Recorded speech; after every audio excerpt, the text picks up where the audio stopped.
আচ্ছা, জীবনে কখনো কোনো মৃত ব্যক্তিকে গোসল করিয়েছেন? যদি কখনো সুযোগ হয় তাহলে সেই মৃত ব্যক্তিকে গোসল করাবেন।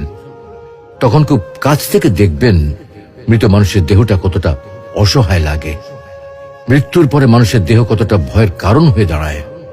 সুযোগ পেলে রাতে লাশটা পাহারা দেবেন, তখন বুঝতে পারবেন প্রিয় মানুষটার লাশ রাতের বেলায় আপনার কাছে কতটা অদ্ভুত লাগে, কতটা ভয়ের কারণ হয়ে ওঠে, কতটা আতঙ্কের কারণ হয়ে যায়।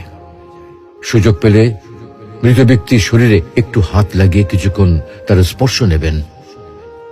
আপনি তখন উপলব্ধির সুযোগ পাবেন এই পৃথিবীতে বিশাল প্রভাব প্রতিপত্তি মৃত্যুর পরে কতটা নির্যাতনের রূপ নেয়। সুযোগ পেলে আপনজনদের লাশ কবরে নামাবেন খুব আগ্রহ নিয়ে। শেষবারের মতো মৃতদেহের মুখটি একবার দেখার চেষ্টা করবেন এবং বারবার উপলব্ধি করার চেষ্টা করবেন এই মৃতদের সাথে অনন্তকালের যাত্রার পথে এটাই আপনার জীবনের শেষ দেখা। সুযোগ পেলে মাঝে মধ্যে কবরস্থানে গিয়ে নীরবে কিছুক্ষণ দাঁড়াবেন। এরপর মনে মনে চিন্তা করবেন জীবনের লাভ ক্ষতির হিসাব। এই মৃত মানুষগুলো এই পৃথিবীতে কি করে গেছেন, কাদের রেখে গেছেন।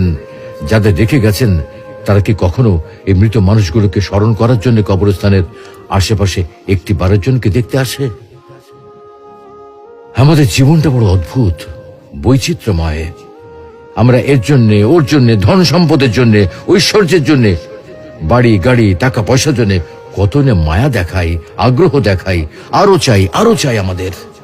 অথচ এই জীবনে আমরা মৃত্যুর কথা না ভেবে, পরকালের জবাবদিহির কথা না ভেবে কিভাবে আরো সম্পদ অর্জন করতে পারে সেই চিন্তায় বিভোর থাকি। হায় রে জীবন, এখনো সময় আছে, ফিরে আসুন মহান রবের দিকে।